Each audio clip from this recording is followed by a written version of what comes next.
Hi, everybody. This is Silvio Canto in Dallas, Texas on Monday, December the 15th.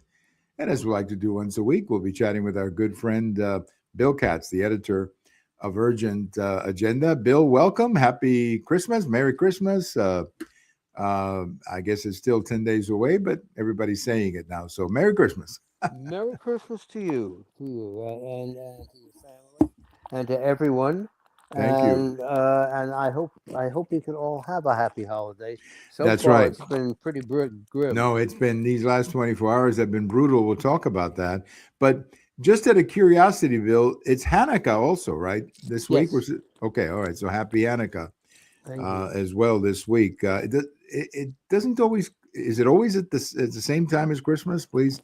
I don't know exactly how the Hanukkah calendar works, but Hanukkah is actually a very minor Jewish holiday. It's not considered a major holiday. It became major more by the conspiracies of department stores uh, here in New York, All who right. suddenly decided that the Jewish population of New York needed a holiday so they could celebrate and have a tree also.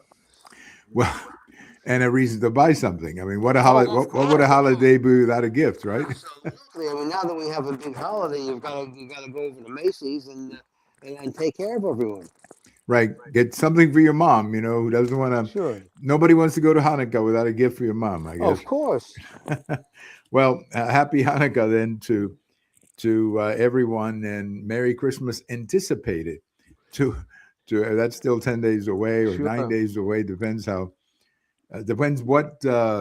If you're Catholic, I guess it's 9 days away. But if you're not Catholic, it's 10 days away, and that's Yes. because the Catholics have the big dinner on the 24th evening, which is technically, at least the Catholics like me who came from the Spanish speaking world, we would have that big dinner on the 24th of December, and then we Yes. all went to what they used to call the midnight mass, which at one time was in fact a midnight mass, but Yes. here recently, more conveniently, they have it at 9 o'clock. So that's okay. Will they be televising the mass?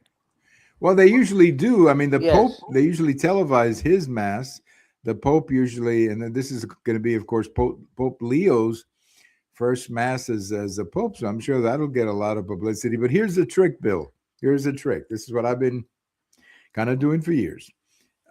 You go to the 9 o'clock mass saying that you went to midnight mass, and then you come home, and shortly after you get home, sometime around 11 or midnight, then It's a Wonderful Life comes on TV.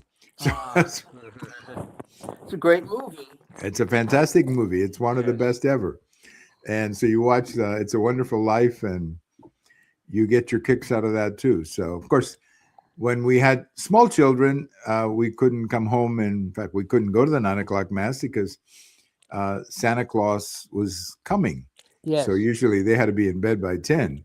But those days are gone now. But anyway, December 15th, Bill, is also a very important date in the calendar. And that's because on this day in 1944, 81 years ago, Glenn Miller's airplane or aircraft disappeared. And That's no right. one has ever found any trace of it, as far as I know. All kinds of theories. But Glenn Miller was a major figure in the 20th century, not just in music, but in World War II, Bill. Oh yes, absolutely. He was remarkably important. First of all, because he was the leader of one of the great bands of the big band era. The Glenn Miller Orchestra was almost a symbol of the big band era. He was a in the army when the his disappearance occurred, uh, and he was flying from Britain to Europe. He didn't like to fly. He was actually afraid of flying, but that was his assignment, and it was go over to Europe and set things up for the entertainment for the coming invasion of Europe. And he was he was taking off on a small plane, which he also didn't like, from Britain, and was never heard from again. The Yeah. theory, the theory is that his plane crashed into the English Channel, but no one has ever been able to prove that. Right. They had search parties going out. They had tributes to him, and to this day, no part of his plane has ever been found. Isn't that amazing? Isn't that Yes. amazing? Um, and I watched a documentary years ago suggesting that his plane was hit by some bombs. Some Allied planes were coming back because when they came back loaded with guns, they would drop all the bomb or loaded with bombs. They would drop all the bombs into the English Channel because they didn't want to land these B-25 or B-24s full of bombs, for obvious safety reasons. And that apparently one theory is that his aircraft was hit by some of these bombs Yes. flying, somewhere above him, and that is one theory. Lots of others. I mean, I don't know. I mean, no one really knows, and that's what makes it frustrating that there's Well, it no makes it evidence. that makes it interesting that they have never. I do believe they searched the English Channel to the extent that they could in wartime, and certainly if he was hit and went down, there would be some debris in the English Channel, but they never found anything.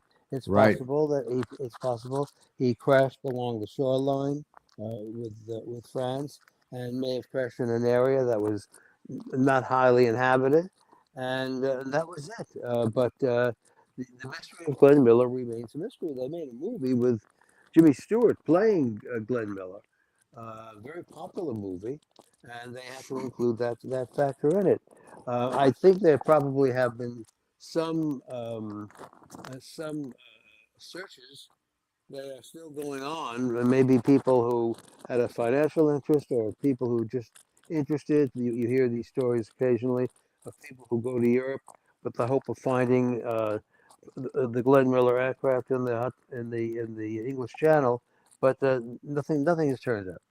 No, nothing at all. Nothing at all. Moonlight Serenade. That's the song that I remember listening to. My father Yes. was quite a fan of Glenn Miller. He had some of his LPs because my father would have been, let's see, 1944. My father would have been 18 Ah, when he disappeared. So he was yes, very very aware of Glenn Miller, yes. and He he was was he. extremely popular in Cuba. That's interesting. A lot of people don't know that, but he was extremely popular in Cuba. And my father has told me that several radio stations in Cuba would feature him and that style of music, the big band Oh yes, music. sure. Oh, it was not simply the style, but the sound. He Yes, worked very hard to get a certain sound for his orchestra, and was successful. We wouldn't have had LPs in those days. We would have had 78 RPM right. records, and what you did was, if you were a listener, you had to buy a what they called a record changer, and you put the record on the record changer or the records, because there were several in any album of his music, and you had a very good time listening to Glenn Miller. The Glenn Miller Orchestra is still around. Yes. We talked about this. It's the authorized Glenn Miller Orchestra. Of course, it doesn't have any members of the original. They're all gone, long gone, but the music is still being played. And it was the same day, ironically, uh, uh, December 15th, 1944, when the Battle of the Bulge began in Europe, and the last stand of the Nazis against the American forces began, in which they were trying to throw the American forces off guard because they didn't want to face the American forces in what later became known as the Normandy invasion. But and even that didn't stop it. It's really too bad. They have, however, reissued some of his music in a technically better format. They took the original recordings from World War II and improved on them with modern technology, and so you can get a pretty good sound from those old Glenn Miller records. Well, now they have these digital satellite stations where they sound pretty good. Well, I Yeah. assume Oh it's yes. it's that technology. So Glenn Miller and the Glenn Miller Band, I guess, could be coming to a town near you, right? Because they're still playing. Oh, then you don't have to be in a town. That you can do it right on the internet as Right. one of these internet services, Yes. which you pay for every month, and they're on all the time. They have a selection, and you go to the selection, and you hear Glenn Miller. It's Wow. really quite remarkable that we have that technology available to us. It is because it passes on a very good sound to a whole new generation. That's You right. know, there's a whole new generation who can learn about it by simply tuning in. But uh, anyway, Frank Sinatra. Now he didn't obviously die the same day, but he died. The anniversary of his death was also a few years ago, and there's also a channel for him Oh on yes. that satellite Oh yes. station. Well, I I guess the people in Europe back then in 1944 and this day were probably pretty depressed when they heard about Glenn Miller's death or disappearance.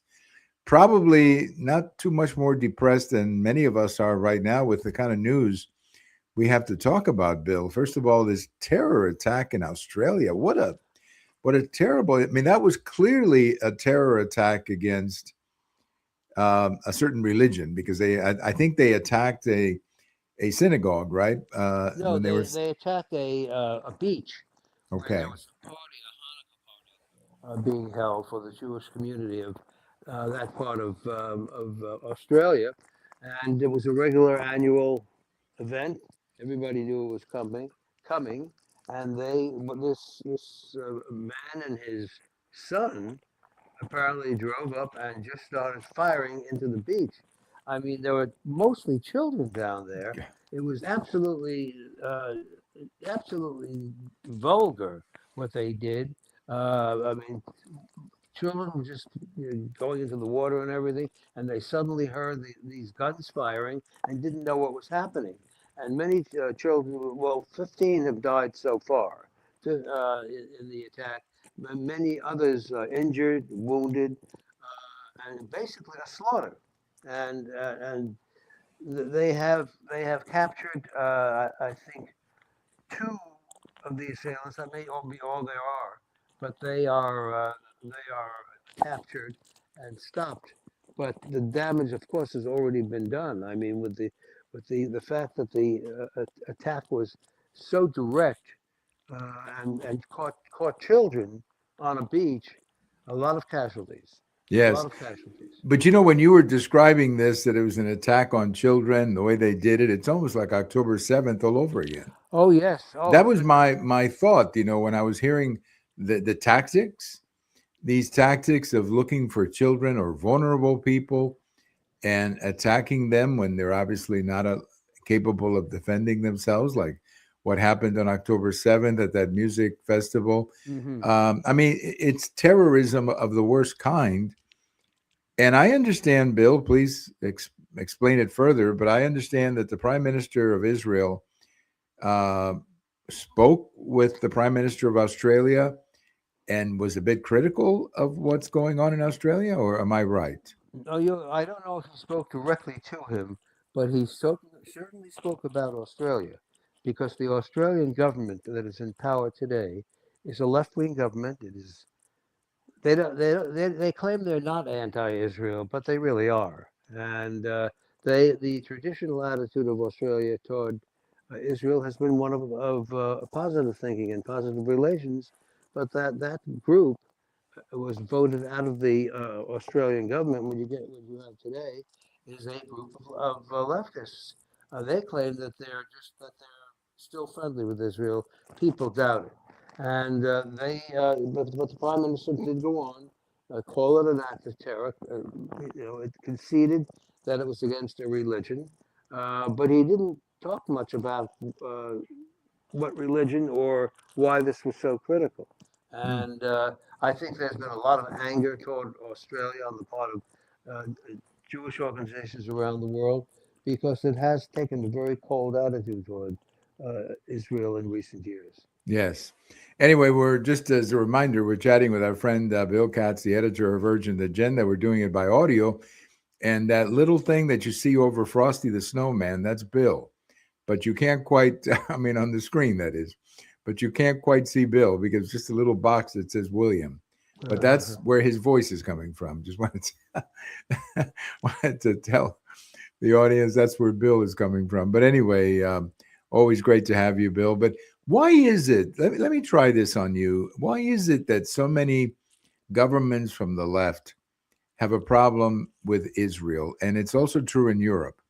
Is it because it's anti-Americanism that they see Israel as an ally of the United States, particularly an ally of President Trump? And then maybe this is just their way of, attacking the U.S. or attacking Trump. Do you think there's anything to that, Bill? Oh, sure. Oh, absolutely. Europe is sometimes called the coffin of the Jews because aside from the Holocaust, which of course was the central event in recent Jewish history in Europe, it is a place where over the centuries Jews have been targeted for their religion because they did not accept Christianity. And there have been over the centuries many events that have been hostile to Jews, where Jews have died. We thought that after the Nazi Holocaust, this would perhaps go away, and it did for a while. I think most of the European nations have at least today decent relationships with Israel, but the nature of the things that are happening right now in Europe are reminiscent of previous eras. Yes. And what do we know, if anything, about the people who conducted this attack, or any association to a group or a couple of lone wolves, as they like to call them? What can you tell us? Well, the main attack, of course, occurred in Australia, but reminded everyone of Europe. And Australia was a direct attack by a Muslim extremist on a festival, the Festival of Hanukkah, which is held by the Jewish community every year on the beach to give their children a day on the beach, and it's a very happy holiday. Uh, Members of a local community show up, give their kids something. And this year, somebody else showed up, and it was a man and his son, and they just opened up on the beach. There's just no warning, no nothing, just opened up. Well, And they killed, I think the current rate is 15 people. Many others wounded and in the hospital. Tremendous sense of grief and shock. So, and the fact that the assailants, that their backgrounds are known and that they have Muslim backgrounds, of course, made it worse because it looked to members of not only the Jewish community but other communities like a fairly typical terror attack by certain elements of the Muslim world. that's right. And I guess I hope that every Hanukkah celebration around the world has better protection today, Oh yes, because these people obviously know where they are, and you have to be careful that they don't target another one. But what a horrific event. Well, it doesn't get much better traveling to Rhode Island, to Brown University, where they had a different kind of shooting, but nevertheless, people are dead. 2 people are dead, I believe, yes, in Rhode Island, where this guy walks into a university, and I guess he walks into a classroom, and there's some students there preparing for an exam, I believe, yes, and he starts shooting. One of the young women who was killed was a young woman, I guess, fairly well known in the campus because she was the VP of the Young Republicans in the campus. yes, Active, her political views, let's say, were better known than that of most students. yes, And I have no idea whether this was done on purpose, but you cannot discount it. Then now they cannot find the person who did it. So you and I were talking before the podcast, Bill. This whole thing at Brown University is I don't know if incompetent is the right word, but it leaves you completely unhappy with the information we have, yes. and frankly, the performance of the people that we've been watching on TV supposedly the authorities. I mean, if I had a son or daughter at Brown University, they'd be home. Yes. Definitely. Well, it was the university authorities with the police authorities of the city of Providence, and they reacted that this is a terrible event, and we were going to work with the police. But they didn't take any particular blame for having on a Saturday an open classroom in an open building without much security. I mean, the idea that you have that and people in the community or who read the local university papers knew that it was going to be a very busy Saturday because there was a major exam going on and that there were a lot of students in the building, and you would think that there would be real security at the building. Instead, there was very little, and that's what is driving people crazy. That you would think that the university would say, "All right, you can have a Saturday exam," and it was a final exam, but you have to have security around the students and around the building. But the fact of the matter is, accused assailant or assailants got right into the building very easily. And the people, it says the first few hours were almost nonchalant about it. Then they realized what had happened. And of course, it became a terrible shock. I mean, students taking their final exam for that year at a university, well, some of them wound up dead. Terrible, terrible. The other thing that I don't understand, Bill, is there's not a. I've been told usually that they have cameras in different places in these Yes. universities, which I guess they do. And apparently, in this particular case, the cameras did not pick him up coming in because there's no front. You cannot see the front of his face. All you have is this guy apparently walking down the sidewalk. Yes. But there's really not very good information about who did this. No. And And that's it's the tragedy. yes, and also you're quite right. The tragedy is that of all the people in the university who have seen this picture, now it is true the picture was taken from the rear, but usually you can recognize someone's way of walking, the color, the garments they were wearing, a style in their gait. Nobody recognizes anything, and nobody knows anybody who seems to be this person. It is very, very strange. Yeah, I mean, it's just mind-boggling that you would hope that maybe the police has more information and they're holding it back on purpose. I hope so.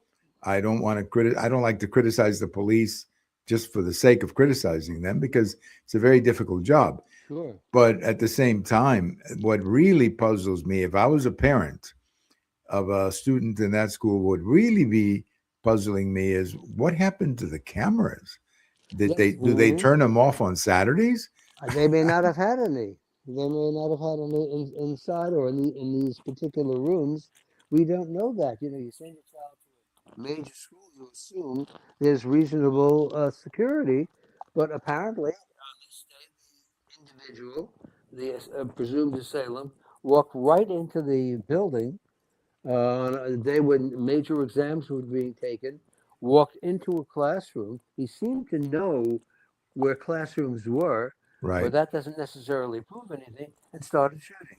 Now, there are students who were at the event who did see him with his clothes on, but they what they saw in the front, in the back, of course, we know that they saw only the back of his costume.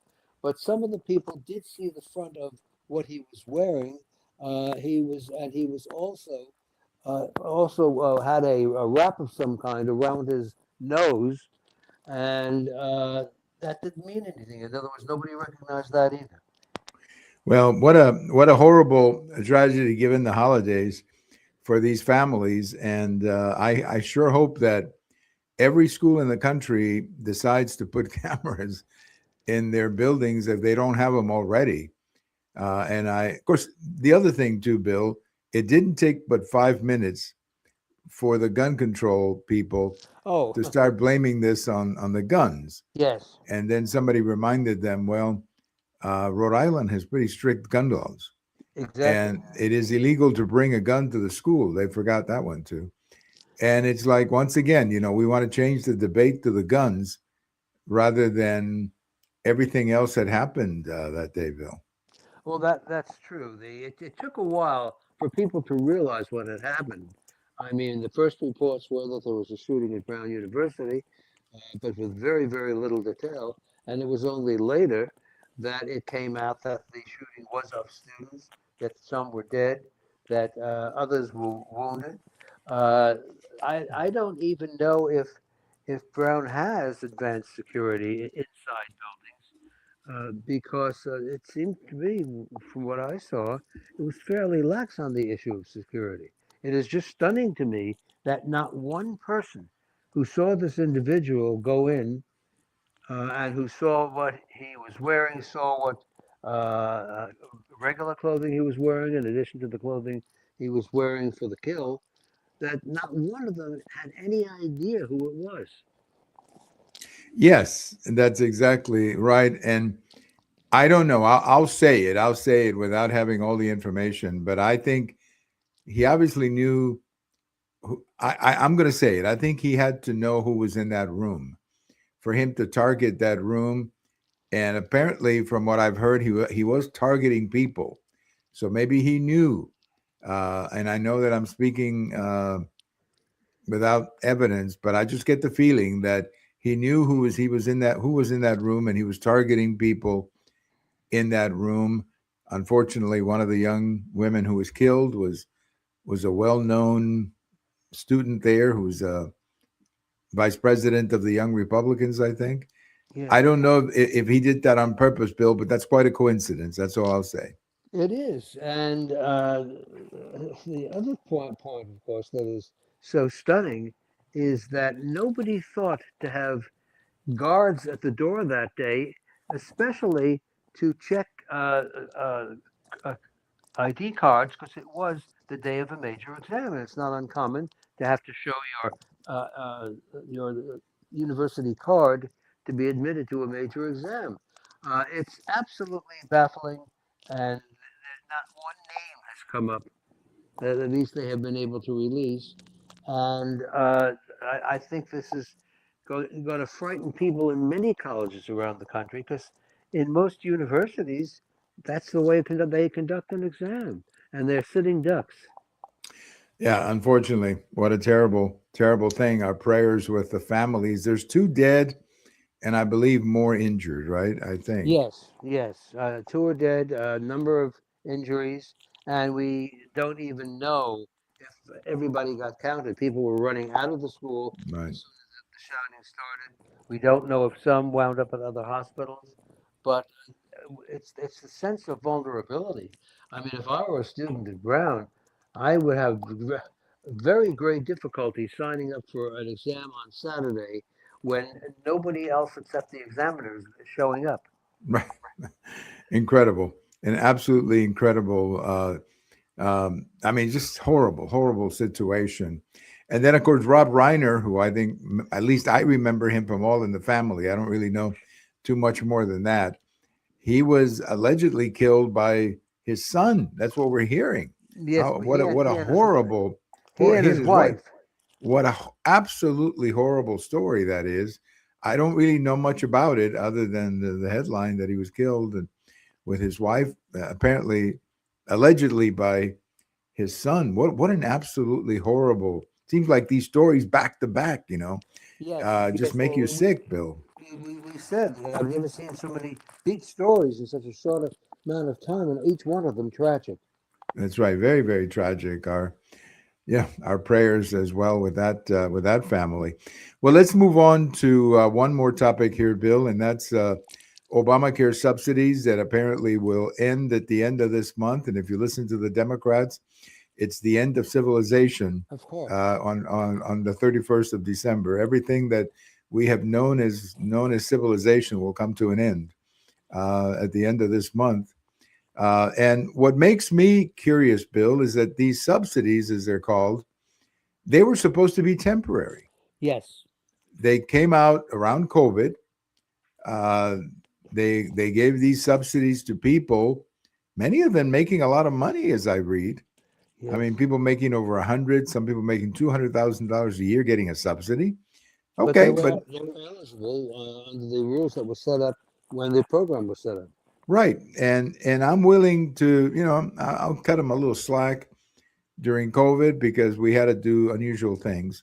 But these subsidies were supposed to be over. There was never any talk about, hey, we're going to extend them and turn it into a permanent program. That was never part of the program, Bill. That's correct. And they've had several years to do it, and Yes, yet they never got around to it. And now they're stuck in this situation where the Democrats are claiming that if the subsidies don't continue, the world will in fact come to an end, right. It'll be the end and of civilization. and it will be Donald Trump's fault, That's which is pretty evident, obviously. So I mean, this is just a sign of, should we call it congressional incompetence? I don't know. The a vote on this did not come up. Should we call it the Democratic incompetence? Because they didn't force the issue and are going back to their people saying we couldn't get the subsidies to be continued, so you're going to lose them on a certain date. Not a very good look for Congress. no, and of course, as you say, they blame it on Trump, and Oh, yes. they'll go on TV and blame it on the Republicans, even though, for as you say, for a couple of years or longer, they could have done something about it. They could have extended the subsidy. My guess, Bill, the reason they didn't do the subsidies before the Republican takeover is because they knew they didn't have the votes, Probably. and so they just kept this thing going. Instead of finishing it, they knew they didn't have the votes, so they figured, well, we'll just keep extending this to the future, and we'll deal with it down the road. Well, down the road is like 10 days away, That's and right. And nobody's in town. right, Nobody. I mean, it's the holiday week, probably the best week of the year because they're not in town doing more damage.